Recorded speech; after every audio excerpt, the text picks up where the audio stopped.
बोल सियावर रामचंद्र भगवान की जय। उमापति महादेव की जय। मेरे प्यारे दोस्तों, आपका स्वागत है। आज हम चर्चा करेंगे रामायण की छुपाई के द्वारा। ये बताने का प्रयास करेंगे कि ये जीव इस जगत में फंसा कैसे, ये जीव इस जगत में फंसा कैसे, उसकी चर्चा करेंगे रामायण की छुपाई के द्वारा। तो आइए शुरू करते हैं भगवान का नाम लेकर और सभी की मंगल की कामना करते हुए शुरुआत करते हैं। कहते हैं, सुनहु तात ये अकथ कहानी, समुझत बनय न जाए बखानी। सुनो तात, हे प्रिय, ये अकथ कहानी, ये जो कहानी कही तो नहीं जा सकती है, फिर भी प्रयास कर रहे हैं। ये क्या समुझत बने, ये समझने से ये बात बनेगी। ना जाए बखानी, सिर्फ बखान करने से कुछ नहीं होगा। इसका अर्थ मैं साथ साथ कोशिश करूँगा सरल अर्थ का बताने का, छुपाई का। फिर एक बार, सुनो तात ये अकथ कहानी, समझत बनाए ना जाए बखानी। मतलब ये समझने की बात है, सिर्फ बोलने वाली बात नहीं है। क्या, किस चीज़ के बारे में कह रहे हैं? ईश्वर अंश जीव अविनाशी, चेतन अमल सहज सुख राशि। ईश्वर का अंश है ये जीव, और ये भी अविनाशी है, इसका नाश नहीं होता। और ये चेतन है, जड़ नहीं है। ये अमल है अर्थात पाप रहित है, और सहज सुख की राशि है। सहज सुख अर्थात इसको किसी की अपेक्षा नहीं है। जैसे कोई भूखे को अन्न की अपेक्षा होती है कि भूखा है तो अन्न मिलेगा तभी होगा ना। तो इसका स्वरूप ही सुख स्वरूप है, जो भूल गया है। बस इतनी बात है, वो भूल गया। कैसे भूला वो आगे कहते हैं, कैसे भूला वो आगे कहते हैं। सो माया बस भयउ गोसाई, बंधियो कीर मरकट की नाई। सो माया बस, मतलब वह जो ईश्वर है वही माया के बस होकर कर्मों के आधार पर, जब बिना कर्म के होगा ना, वो ईश्वर है। वो शुद्ध माया को अपने वश में करके ईश्वर भाव को प्राप्त होता है, अन्यथा वो ब्रह्म ही है। वो स्वरूप से च्युत नहीं होते, वो माया के बस नहीं होते। माया के बस जीव होता है, इसलिए वो जीव कहलाया। इसलिए वो दुखी सुखी, मैं करता मैं भोगता कहलाया, माया के बस होने से। लेकिन ईश्वर के बस माया है, माया के बस ईश्वर नहीं है। इसलिए जीव माया के बस वही थोड़ा सा अंतर आ गया, और कोई अंतर नहीं। उस अंतर को मिटाने का प्रयास है जो हम आपसे वार्ता कर रहे हैं, उसको अंतर को मिटाने का। अब बात वो आगे, वो कैसे फंसा, अब वो बात है, वो सुनिए। आशा करता हूँ आपको लाभप्रद होगा। सो माया बस भयउ गोसाई, बंध्यो कीर मरकट की नाई। जब वो माया के बस हो गया तो कैसे बंधा गया? वो कहते हैं बंध्यो कीर, कीर कहते हैं तोते को। बंध्यो कीर मरकट की नाई, मरकट कहते हैं बंदर को, मरकट की नाई। वो जैसे तोता फंस गया, जैसे बंदर फंस गया। ये बस इतना ही यहाँ कहा है, लेकिन इसके बीच का जो एक भाग है जो समझने वाला है, जो पहले कहते समझत बने न जाए बखानी, ये समझने वाली है। वो बात अब आपसे मैं सम्मुख रखता हूँ, वो समझने वाली। बंध्यो कीर मरकट की नाई, बंध्यो कीर मतलब तोता कैसे बंध गया? जब ये आप बताए, जैसे माया फंसाती है जीव को, ऐसे ही वो एक उदाहरण दिया गया है कि माया भी ऐसे ही फंसाती है।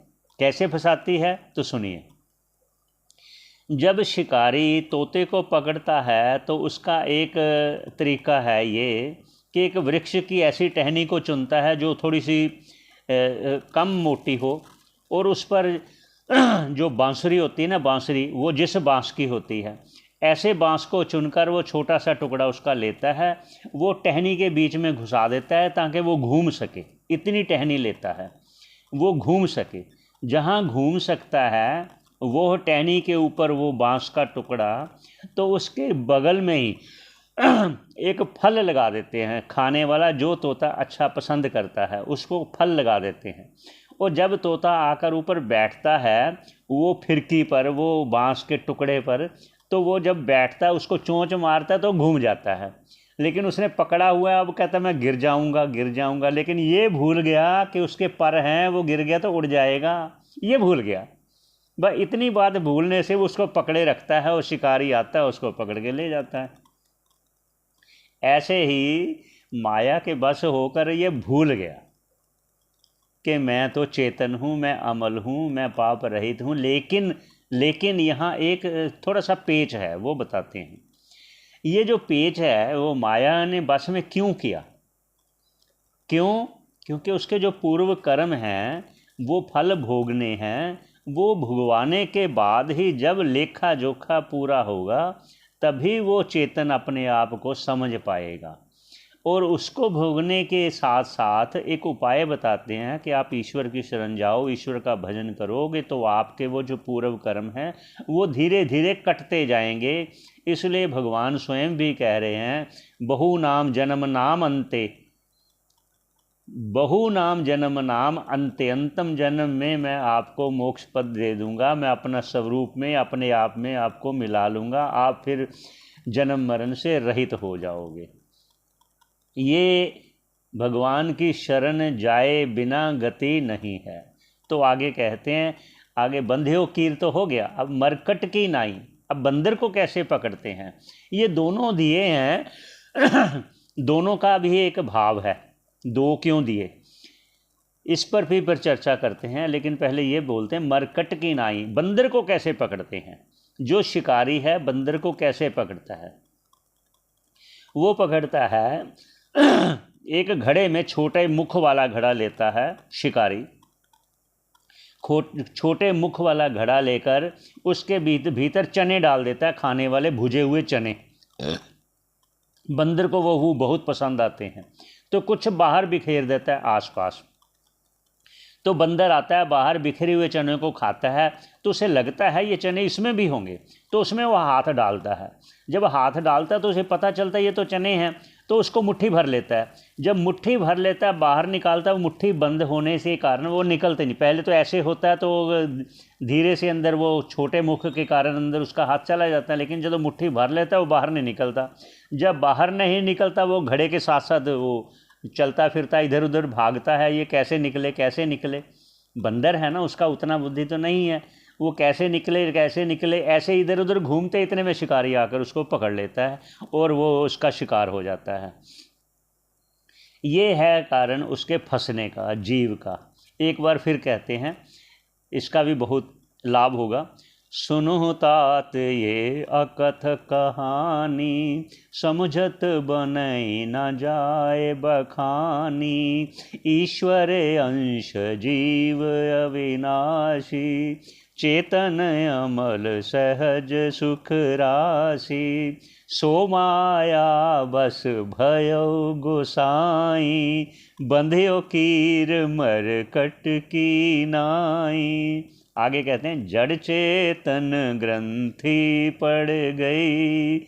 ईश्वर चेतन है, माया जड़ है, इस दोनों की ग्रंथि पड़ गई है, जड़ की और चेतन की। ईश्वर चेतन है, जीव भी चेतन है। ये माया का शरीर होने से उसको माया और जड़, शरीर जड़ है। जब ये आत्मा इसको छोड़ देगी तो ये जड़ है, इसको तो पता ही नहीं चलता, जला देते हैं, कुछ उसको दर्द होता है, कुछ नहीं होता, फिर जड़ है ना। इसलिए माया को जड़ कहा गया है, ईश्वर को चेतन कहा गया है। इसलिए कहा जड़ चेतन की ग्रंथि पड़ गई, इसलिए माया ने फंसाया है। ये उसका एक अद्भुत करिश्मा है, ये अद्भुत करिश्मा है कि जड़ चेतन कैसे हो गया, वो भी आगे चर्चा करेंगे। लेकिन यहाँ पर कहते जड़ चेतन की ग्रंथि मतलब एक हो गए, ये तादात्म्य हो गया, जड़ और चेतन एक होने से ये जीव कहला गया। इसका आगे कहते हैं क्या, यद्यपि मृषा छूटत कठिनाई, कहते यद्यपि ये मिथ्या है, मतलब एक धोखा है। यद्यपि मृषा, मृषा मतलब कहते हैं मिथ्या, मिथ्या मतलब एक धोखा है ना, जड़ और चेतन अलग अलग हैं, दोनों एक हो नहीं सकते, लेकिन ये माया के कारण ये धोखे में आ गया। यद्यपि मृषा, पर छूटत कठिनाई, लेकिन ये छुड़ा नहीं सकता, ये छुड़ा नहीं सकता। क्या छुड़ा नहीं सकता, कि अपने आप को भिन्न जाने, देह को अलग जाने, जड़ अलग है मैं चेतन हूँ, ऐसे वो ये कह रहे हैं छूटत कठिनाई, ये जो भेद है ये भेद नहीं छूटता।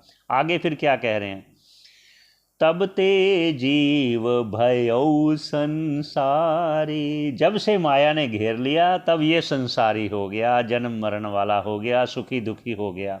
तब ते जीव भयौ संसारी, छूटे ना ग्रंथि ना होए सुखारी, ये ग्रंथि पड़ गई, ये छूट नहीं रही, इसलिए वो सुख को अनुभव नहीं कर पा रहा। ईश्वर की कृपा के बिना ये संभव नहीं। छूटे ना ग्रंथि ना होए सुखारी, श्रुति पुराण बहु कहु उपाय, श्रुति में, पुराण में, शास्त्रों में बहुत उपाय कहे गए हैं कि तुम ऐसे अपने आप को जान सकते हो। श्रुति पुराण बहु कहे उपाय, छूटे न अधिक अधिक उलझाए, ये छूट नहीं पा रहा और अधिक से अधिक उलझता जा रहा है, समझ नहीं पा रहा। गुरु मुख से सुनने के उपरांत ये पूर्व कर्मों के कारण उसमें ये एक प्रतिबंध बना हुआ है, जो हम पहले कह चुके हैं कि प्रतिबंध जब तक है तब तक वो समझ नहीं पाएगा। प्रतिबंध क्या है उस विषय पे एक बात कर देते हैं। जिस प्रकार एक अग्नि है, अग्नि की दाह शक्ति को रोकने के लिए एक मणि है और मंत्र है। चंद्रकांत मणि होती है, अगर अग्नि के पास रख दें तो उसकी दाह शक्ति कुछ देर के लिए रुक जाती है। जैसे प्रतिबंध आ गया दाह शक्ति में, ऐसे ही हमें समझने में प्रतिबंध आ गया। वो प्रतिबंध को दूर करने के लिए भगवान की शरण की ज़रूरत है, उसके भजन की ज़रूरत है, तभी हम उसको पार पा पाएंगे। अगर जीव हृदय तम मोह विशेषी, बस मोह और शोक के कारण ये उसको समझ नहीं पा रहा। ग्रंथि छूट कि में परई न देखी, और इस ग्रंथि को देख भी नहीं पा रहा। ये होगा ईश्वर की कृपा से। ऐसे ही हम आगे चर्चा करेंगे। आशा करता हूँ आपको लाभ हो रहा होगा, फिर भी प्रयास करेंगे। यहीं पर विश्राम देते हैं। बोल सियावर रामचंद्र भगवान की जय, उमापति महादेव की जय। सबकी मंगल की कामना करते हुए यहाँ विश्राम देते हैं। ईश्वर सबका भला करे।